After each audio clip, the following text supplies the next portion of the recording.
मेरे जिगरी दोस्तों, जय हिंद। एकेडमी फॉर एजुकेशन में आपका स्वागत है। हम डेली बाय डेली कुछ ऐसे टॉपिक के बारे में बातें करते आ रहे हैं जो ये स्पेशल इश्यू के बारे में होते हैं और ये करंट अफेयर्स से संबंधित होते हैं। तो चलिए आज हम बात कर लेते हैं करंट अफेयर्स में वर्ल्ड हैप्पीनेस रिपोर्ट या खुशहाली जो रिपोर्ट दुनिया के द्वारा तय की जाती है। तो 2020 और 21 का हमने इसके पहले बात कर लिए हैं। आज हम बात करेंगे वर्ल्ड हैप्पीनेस रिपोर्ट 2021 और 22 का।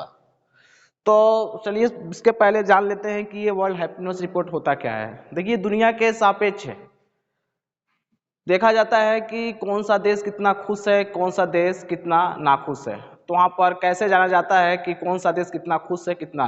तो यूएन के द्वारा एक यूएन संस्था है जो क्या करता है, संयुक्त राष्ट्र के तत्वाधान के तहत एसएसडीएन के द्वारा सतत विकास समाधान नेटवर्क के द्वारा ये तय की जाती है कि किसी व्यक्ति की, किसी देश की वास्तविक जीडीपी प्रति व्यक्ति आय होती क्या है, जन्म के समय उसका स्वस्थ आय, जीवन की प्रत्याशा है क्या, मनचाहा जीवन जीने की स्वतंत्रता है क्या, भ्रष्टाचार से मुक्ति है क्या, सामाजिक अवलंबन और उदारता किस प्रकार है। तो ये सूचकांक का निर्धारण करता है, ये बताता है कि किस देश में कितनी खुशहाली है, तो इसी के आधार पर की जाती है। तो ये सब बात हम करते रहेंगे। चलिए देखिए, यहाँ से दिया हुआ है कि संयुक्त राष्ट्र के तत्वाधान में सतत विकास समाधान नेटवर्क द्वारा 18 मार्च 2022 को वर्ल्ड हैप्पीनेस 2022 की रिपोर्ट जारी की गई। इस वर्ष यह रिपोर्ट विश्व के लोगों पर कोविड-19 के प्रभाव पर, ध्यान दीजिए, कोविड-19 के प्रभाव पर केंद्रित है। संयुक्त राष्ट्र, जिसे यूएन कहा जाता है, के वार्षिक सूचकांक में फिनलैंड, इसे याद रखिएगा, फिनलैंड प्रथम स्थान पर, डेनमार्क दूसरे नंबर पर, आइसलैंड तीसरे, स्विट्जरलैंड चौथे, नीदरलैंड पांचवें, स्वीडन छठे, सातवें नंबर पर नॉर्वे, आठवें नंबर इजराइल और न्यूजीलैंड 10वें नंबर पर। तो जितने भी देखिए यूरोपियन कंट्री है, इस स्थिति में वर्ल्ड हैप्पीनेस रिपोर्ट में ये टॉप पर है। और ध्यान दीजिएगा, जो फिनलैंड है, फिनलैंड 5वें वर्ष भी विश्व का सबसे खुशहाल देश है। मतलब लगातार 5 सालों से यह फिनलैंड जो है खुशहाली के रिपोर्ट में, वर्ल्ड हैप्पीनेस रिपोर्ट में प्रथम स्थान पर बना हुआ है। अगर अंतिम स्थान की बात किया जाए तो अफगानिस्तान 146वें रैंक लेकर के अंतिम स्थान पर है, जो सबसे नाखुश देश है। जबकि इसके पीछे जो है लेबनान 145वें नंबर पर, जिम्बाब्वे 144वें नंबर पर, रवांडा 143 नंबर पर, बोत्सवाना 142 नंबर पर, लेसोथो 141।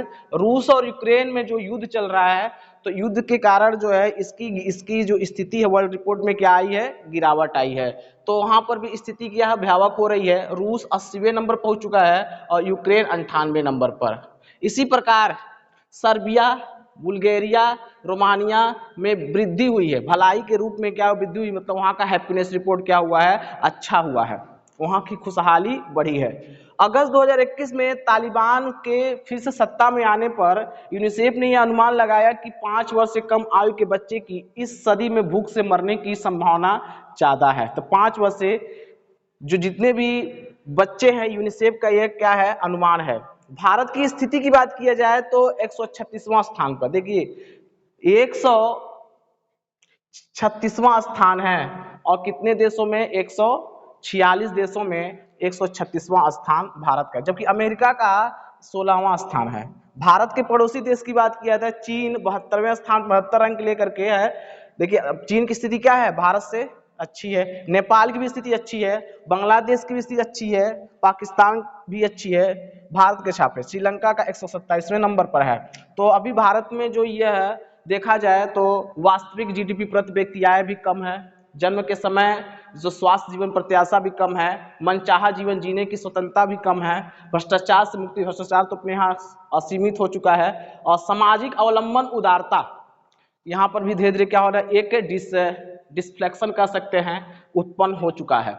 तो भारत में 2020 और 21 में 149 देशों में 139वां हमारा 3 अंकों का सुधार हुआ। लेकिन 2020-21 की बात किया जाए, हम जो बात कर रहे हैं क्या, 2021-22 का। तो जो ये रिपोर्ट है 2021-22 का था, 146 देश में 136 नंबर, और भारत 2020-21 में कितना था, 149 देशों में 139वें नंबर पर। हमारा 3 अंकों का सुधार हुआ है। समाज में लिंग, जाति, संप्रदाय, रंग, भाषा, बोली और क्षेत्र आदि के आधार पर कोई भेदभाव न हो, इस रिपोर्ट में क्या किया गया है, तैयार किया गया है। अब बात कर लेते हैं वैश्विक खुशहाली है क्या। तो वैश्विक खुशहाली जो है सूचकांक में संयुक्त राष्ट्र द्वारा 2013 में, इसे याद रखिएगा, संयुक्त राष्ट्र द्वारा 2013 में खुशहाली दिवस मनाने की शुरुआत की। तो ध्यान दीजिए, संयुक्त राष्ट्र द्वारा 2013 में कौन सा दिवस मनाया गया, अंतर्राष्ट्रीय खुशहाली दिवस। लेकिन जुलाई 2012 में इसके लिए एक प्रस्ताव भी पारित किया गया। जुलाई 2012 में जब प्रस्ताव पारित किया गया तो 2013 में इसकी स्थिति को और बेटर बनाने के लिए अंतर्राष्ट्रीय खुशहाली दिवस मनाने की शुरुआत की गई।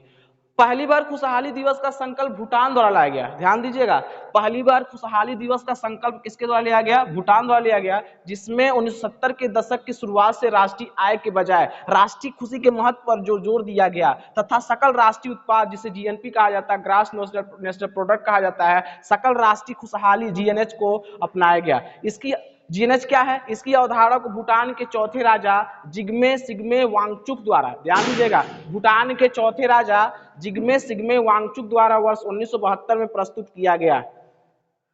सतत विकास का समाधान नेटवर्क और बर्टेलसम्स स्टीफेन द्वारा वर्ष 2016 से वार्षिक एसटीजी सूचकांक और डैशबोर्ड ग्लोबल रिपोर्ट प्रकाशित की जा रही है। 2022 की थीम क्या है, स्वार्थपरता दुख का बड़ा कारण है, शांत रहे, बुद्धिमान रहे, दयालु बने विषय। कैसे तैयार होती है ये रिपोर्ट, अगर देखा जाए तो सोशल सपोर्ट के आधार पर तैयार की जाती है, जीवन में चयन करने की आजादी को लेकर तैयार की जाती है, उदारता को लेकर के, भ्रष्टाचार की धारणा को लेकर के, स्वास्थ्य सेवा तक पहुंच को लेकर के। सूचकांक का निर्धारण का कारण क्या है, वास्तविक जीडीपी प्रति व्यक्ति आय, जन्म के समय स्वास्थ्य, आय, जीवन प्रत्याशा क्या है, मनचाहा जीवन जीने की स्वतंत्रता क्या है, भ्रष्टाचार से मुक्ति या सामाजिक अवलंबन और उदारता को लेकर के ये रिपोर्ट क्या किया गया, जारी किया। तो दोस्तों हमने आज बात की करंट अफेयर्स में वर्ल्ड हैप्पीनेस रिपोर्ट 2021-22 के द्वारा जो तय की गई भारत का स्थिति, पहले नंबर पर कौन था, अंतिम नंबर कौन है, भारत की स्थिति कितनी है, कितनी बढ़ी कितनी घटी, किसके द्वारा जारी किया गया। ये हैप्पीनेस रिपोर्ट जो है